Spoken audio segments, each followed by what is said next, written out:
नमस्कार दोस्तों, आज हम पढ़ते हैं सेंटेंस के विस्तार के बारे में।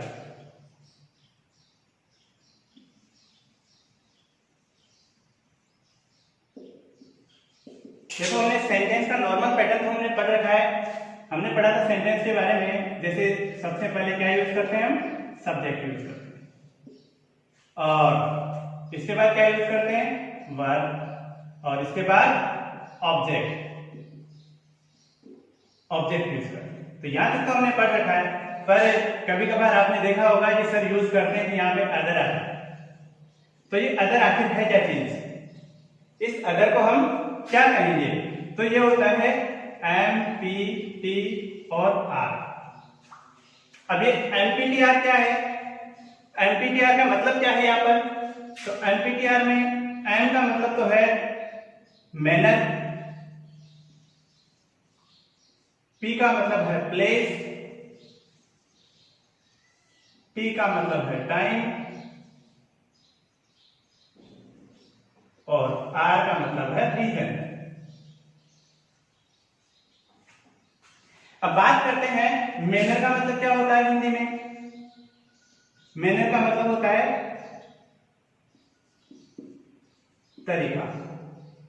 प्लेस का मतलब क्या होता है,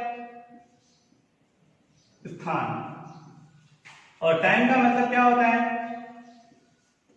समय होता है, और इसी तरह रीजन का मतलब क्या होता है, कारण।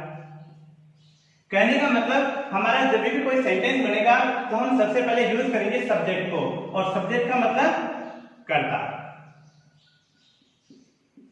और कर्ता के बाद में हम यूज करेंगे वर्ब को, और वर्ब का मतलब है क्रिया, और इसका मतलब ऑब्जेक्ट, और ऑब्जेक्ट का मतलब है कर्म।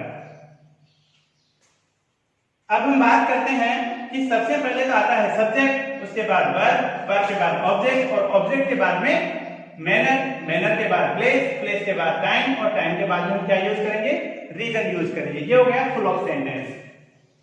अब हम बात करते हैं जब भी कोई हम सेंटेंस बनाते हैं तो कि सर सब्जेक्ट का पता कैसे चलेगा, सब्जेक्ट का ध्यान कैसे चलेगा हमें कि भाई ये सब्जेक्ट है। कभी कभी हमें ढूंढने के लिए बोल देते हैं कि इसमें से टाइम बताइए, या फिर ऑब्जेक्ट बताइए, ऑब्जेक्ट क्या है, या फिर मैनर बताइए, प्लेस बताइए। तो इन चीजों को हम ढूंढेंगे कैसे सेंटेंस में से? तो उसके लिए हमें यूज करना पड़ेगा यहाँ पर कुछ शब्द, उन शब्दों से हमें प्रश्न करना पड़ेगा। कुछ प्रश्नवाचक शब्द हमारे पास में है, उन प्रश्नवाचक शब्दों से हम क्या करेंगे, यहाँ पर प्रश्न करेंगे इनसे, और प्रश्न करेंगे तो फिर हमें इसका क्या मिल जाएगा, जवाब मिल जाएगा। जैसे सब्जेक्ट का मतलब है कर्ता, और कर्ता के लिए जब हम प्रश्न करेंगे तो कर्ता, जैसे मैं एक सेंटेंस लिख रहा हूं आपके सामने, Raman teach you English. Raman आपको इंग्लिश पढ़ाते हैं। तो रमन आपको इंग्लिश कौन पढ़ाते हैं, रमन पढ़ाते हैं। तो सब्जेक्ट का हम प्रश्न करना चाह रहे हैं, सब्जेक्ट को ढूंढना चाह रहे हैं, तो हम प्रश्न कर रहे हैं किससे, हम प्रश्न कर रहे हैं कौन से, किससे कर रहे हैं भाई, कौन, और कौन को इंग्लिश में हम कहेंगे हूं। कहने का मतलब जब भी हमें सब्जेक्ट को ढूंढना होगा तो हम उसमें प्रश्न करेंगे हूं से। तो ये बात हो जाएगी हमारी किससे, हूं से प्रश्न करेंगे तो हमारा मिल जाएगा कौन, सब्जेक्ट मिल जाएगा। अब हम बात करते हैं हर ए रोज, ही गेव हर ए रोज। ही यानी वह, और हर यानी उसे, उसने उसे रोज दिया, उसने उसे गुलाब दिया। तो इसमें हम पूछ रहे हैं कि ऑब्जेक्ट वर्ब है, वर्ब के बाद में क्या होता है, ऑब्जेक्ट होता है। तो हमारे पास मैंने आपको बताया था कि ऑब्जेक्ट कितने हो सकते हैं, दो हो सकते हैं, जिसमें से पहला ऑब्जेक्ट तो क्या होता है, इनडायरेक्ट ऑब्जेक्ट होता है, और दूसरा क्या होता है, डायरेक्ट ऑब्जेक्ट होता है। तो इन दोनों में से हम इनको कैसे फाइंड आउट करें? तो हमारे पास में ऑब्जेक्ट कितने हो गए, दो हो गए। कौन से हो गए, पहला तो हो गया हमारा इनडायरेक्ट ऑब्जेक्ट, और दूसरा कौन सा हो गया था, डायरेक्ट ऑब्जेक्ट। तो डायरेक्ट ऑब्जेक्ट के लिए हम क्या करें, जैसे सपोज करो उसने उसे रोज दिया, तो मैं कह रहा हूं कि उसने किसे रोज दिया, उसने किसे, किसे या फिर किसको, उसने किसको गुलाब दिया। तो प्रश्न किससे हो रहा है अपना, किसे या किसको से, किसे या फिर किसको, इन दो शब्दों से अपना यहाँ पर प्रश्न हो रहा है। और फिर दूसरी बात मैं कहूँ आपसे कि उसने उसे क्या दिया, क्या क्या दिया भाई, रोज दिया। तो क्या का मतलब क्या हो गया यहाँ पर, रोज। तो क्या दिया, तो प्रश्न होगा हमारा क्या से। तो इनको अंग्रेजी में क्या कहेंगे, ये बात हम यहाँ पर देखते हैं। जैसे देखो, किसे किसको को कहेंगे हम क्या कहेंगे भाई, और क्या को कहेंगे हम व्हाट। कहने का मतलब हमारे पास में बात सामने आ गई कि जब भी हमें कर्म ढूंढना हो या ऑब्जेक्ट ढूंढना हो तो हमें या तो प्रश्न करना होगा हुम से या फिर हमें प्रश्न करना होगा व्हाट से। तो ये बात हमें यहाँ पर समझ में आ गई। अब हम बात करते हैं मैनर की। मैनर यानी होता है तरीका। जैसे मैं प्रश्न करूं आपसे कि चाय कैसे बनाते हैं, चाय कैसे बनाते हैं, तो कैसे बनाने का मतलब क्या है कि वो उसमें एक तरीका ढूंढना चाहता है कि चाय को बनाने का तरीका क्या है। तो कैसे प्रश्न मैनर बनाने के लिए क्या किस चीज को यूज करना पड़ा, हमें कैसे शब्द का यूज करना पड़ा। और कैसे को इंग्लिश में क्या कहते हैं, हाउ। क्या कहते हैं भाई, हाउ कहते हैं। और प्लेस की बात करें, जैसे मैं कहूं कि विनोद आप कहां रहते हो, आप कहां रहते हो, कहां रहते हो मतलब स्थान पूछ रहा है। और प्रश्न किस चीज से कर रहा है, कहां से, कहां से प्रश्न कर रहे हैं। तो इसको इंग्लिश में क्या कहेंगे, वेयर कहेंगे। और इसी तरह टाइम की बात करें, समय की। अब बच्चे मुझसे पूछते हैं कि सर आप कब पढ़ाते हो, कब पढ़ाते हो, वो समय पूछना चाह रहे हैं, समय जानना चाह रहे हैं। तो कब, समय के लिए हम क्या यूज करते हैं, कब यूज करते हैं। और कब को इंग्लिश में क्या कहते हैं, व्हेन। और इसी तरह रीजन की बात करें कि कोई पूछता है कि सर आप इंग्लिश क्यों पढ़ाते हो, तो मुझसे क्या जानना चाह रहा है, रीजन जानना चाह रहा है, कारण जानना चाह रहा है। या फिर कोई मुझसे पूछे कि सर आप स्कूल क्यों जाते हो, तो मैं पढ़ाने के लिए स्कूल जाता हूं। तो स्कूल क्यों जाते हो, तो कारण जानने के लिए प्रश्न करते हैं हम क्यों से। किससे करते हैं भाई, क्यों से। और फिर इसको इंग्लिश में क्या कहेंगे, व्हाई। तो इस तरह से हम इन चीजों को फाइंड आउट करने के लिए हम इन शब्दों का, इन प्रश्नवाचक शब्दों का हम यूज कर सकते हैं। सब्जेक्ट के लिए हम यूज करेंगे हूं का, और ऑब्जेक्ट में इनडायरेक्ट ऑब्जेक्ट के लिए यूज करेंगे हूं का, और डायरेक्ट ऑब्जेक्ट के लिए यूज करेंगे हम व्हाट का। और इसके बाद में मैनर यदि पूछना चाह रहा है, मैनर यदि जानना चाह रहे हैं, तो उसके लिए हम यूज करेंगे हाउ। समय जानने के लिए हम किसका यूज करेंगे, वेयर से प्रश्न करेंगे। और समय जानने के लिए हम किसका यूज करेंगे, व्हेन का यूज करेंगे, समय कब। और रीजन जानना हो, कारण जानना हो, तो हम किसका यूज करेंगे भाई, व्हाई का यूज करेंगे। चलो अब हम इसको एक उदाहरण के द्वारा समझ लेते हैं। जैसे सबसे पहले मैं बात करता हूं सब्जेक्ट के बारे में।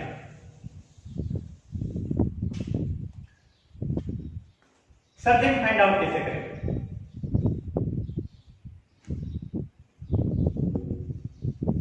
सब्जेक्ट को फाइंड आउट कैसे करें। और सब्जेक्ट को फाइंड आउट करने के लिए किससे प्रश्न करना पड़ेगा, हमें हूं से प्रश्न करना पड़ेगा। और हूं का अर्थ क्या होगा, कौन या किसने,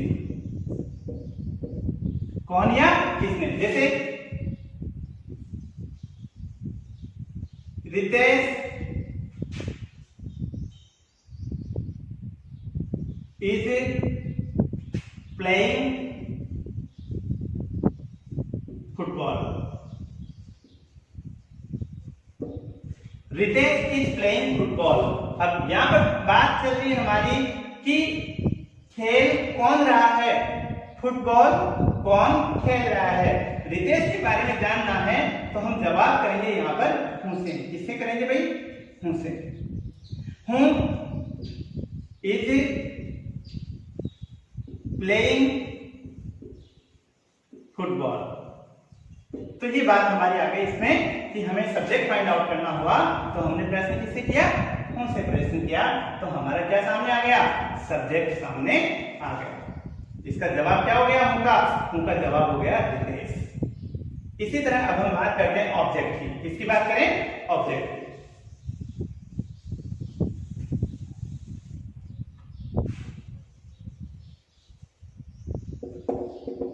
अब ऑब्जेक्ट की बात करें, और ऑब्जेक्ट के लिए हम कहते हैं कर्म, और कर्म कितने प्रकार का था हमारे पास में? 2 प्रकार का।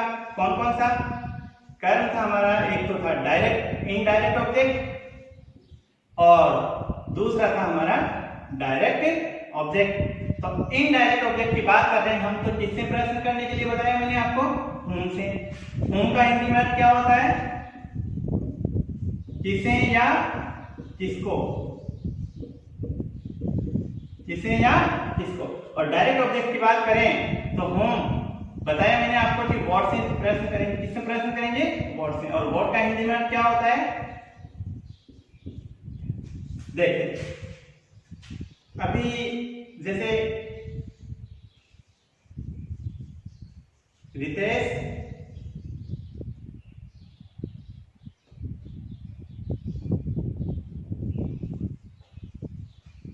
gave me a pen। Ritesh ने मुझे एक पेन दिया। रितेश ने मुझे एक पेन दिया। हम ऑब्जेक्ट फाइंड आउट कर रहे हैं, तो वर्ब है, और वर्ब के बाद क्या मिलेगा हमें? ऑब्जेक्ट मिलेगा। तो ये ऑब्जेक्ट सजीव है, तो ये तो हो गया कौन सा? Indirect object. और ये पेन निर्जीव है, तो ये हो गया डायरेक्ट ऑब्जेक्ट। इनडायरेक्ट ऑब्जेक्ट को फाइंड आउट करने के लिए हम प्रश्न किससे करते हैं? हम प्रश्न करते हैं whom से। किससे प्रश्न करेंगे भाई? whom से। तो whom से प्रश्न करो। whom सेकंड फॉर्म आ रही है, तो whom के बाद में हेल्पिंग वर्ब आती है, और हेल्पिंग वर्ब क्या होगी? सेकंड फॉर्म के लिए did यूज करते हैं। और फिर इसके बाद में रितेश सब्जेक्ट, रितेश, और गिव की फर्स्ट फॉर्म कौन सी होगी? गिव की फर्स्ट फॉर्म होगी गिव। और अब एक बात बताओ, यहाँ पर मी आएगा या नहीं आएगा? अरे भाई मी के बारे में तो पूछा जा रहा है, किसे दिया, तो मी तो आएगा नहीं, बचा क्या? ए पेन। तो ये इस तरह से हमारा क्या हो गया? हमने फाइंड आउट कर लिया indirect object. Indirect find out किया हमने whom से। भाई देखो, रितेश ने पेन किसको दिया? किसको का मतलब मुझे दिया। और नेक्स्ट बात हमारे जैसे what,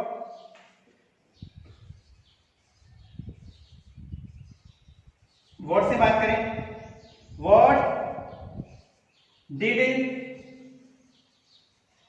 Ritesh give you? Ritesh ने तुम्हें क्या दिया? रितेश ने तुम्हें क्या दिया? क्या दिया भाई तुम्हें? अरे भाई पेन दिया, और क्या दिया? व्हाट का जवाब क्या हो गया? पेन आ गया। तो हमें डायरेक्ट ऑब्जेक्ट फाइंड आउट हो गया। तो इस तरह से ये बात रही हमारी डायरेक्ट ऑब्जेक्ट और इनडायरेक्ट ऑब्जेक्ट। अब हम बात करते हैं मैनर की। किसकी बात करें? मैनर की बात करते हैं। मैनर यानी तरीका।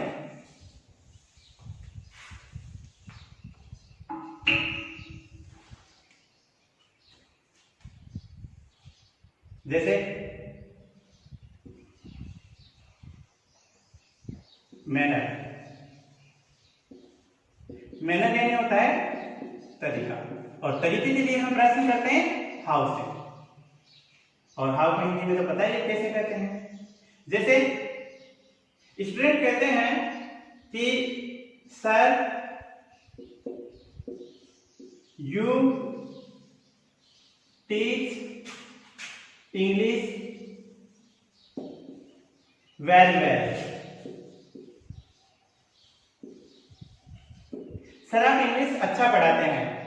तो कैसा पढ़ाते हैं भाई? अच्छा पढ़ाते हैं। तो ये क्या हो गया? तरीका हो गया इनका पढ़ाने के लिए। अच्छे, अब वो अच्छा पढ़ाने के लिए कौन कौन से तरीके यूज कर सकते हैं, तो वो हाउ से यूज हो गया। जैसे या फिर आप कौन से सर आप इंग्लिश कैसे पढ़ाते हो, तो उसका प्रश्न क्या होगा? How do you teach English very well. Sir आप इतनी अच्छी इंग्लिश कैसे पढ़ाते हो? तो हमने प्रश्न किससे किया? हाउ से। अब इंग्लिश अच्छी पढ़ाने के लिए क्या क्या करना पड़ता है भाई? पहले तैयारी करनी पड़ती है, खुद को समझना होता है, फिर उसके बाद में हम अपने पढ़ाने के जो तरीके हैं वो अपनाते हैं, फिर जाके एक अच्छा लेसन तैयार हो पाता है। तो इस तरह से हम क्या कर सकते हैं? एक प्रश्न पूछना के लिए हम किसका यूज किया? कैसे का यूज किया। अब जैसे हम नेक्स्ट बात करते हैं वेयर यानी होता है कहाँ, वेयर यानी क्या होता है कहाँ।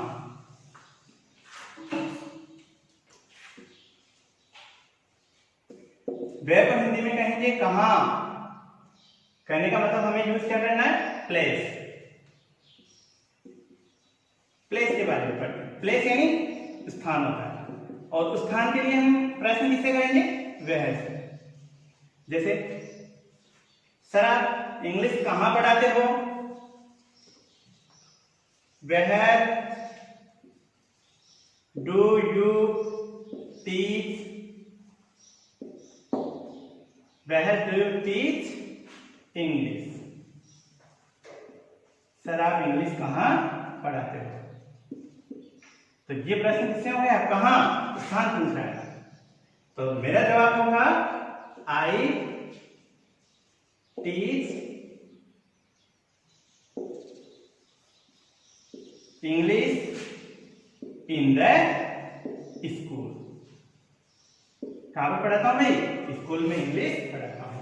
इसी तरह हम बात करते हैं कब, कब यानी व्हेन, और व्हेन के लिए हम किसका टाइम का, इसकी बात करेंगे। नेक्स्ट बात करेंगे हम टाइम की, टाइम की बात करें। टाइम यानी होता है समय, और समय को जानने के लिए हम प्रश्न करते हैं कब से, और कब को इंग्लिश में कहते हैं व्हेन। जैसे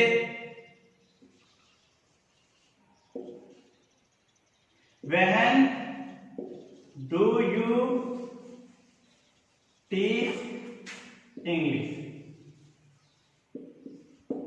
आप इंग्लिश कब पढ़ाते हैं। तो मेरा आंसर होगा आई टीच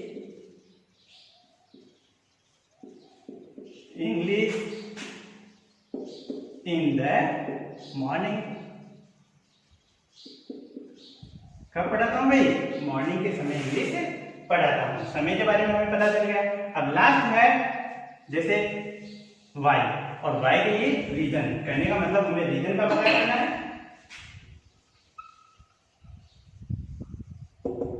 रीजन यानी कारण, और कारण जानने के लिए हम प्रश्न किससे करेंगे वाई से।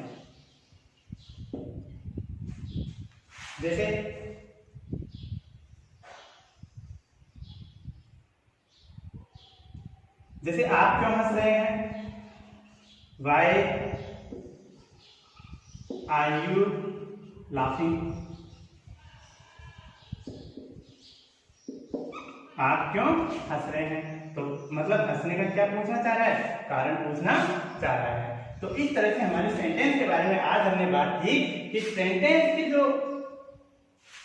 जो वर्ड्स हैं उनको फाइंड आउट करने के लिए हम किन किन चीजों से प्रश्न करें और किस तरह से हमें उसका जवाब मिले, इन बातों के बारे में हमने सीखा। तो आशा है आपको आज की सारी चीज समझ में आई होगी। धन्यवाद।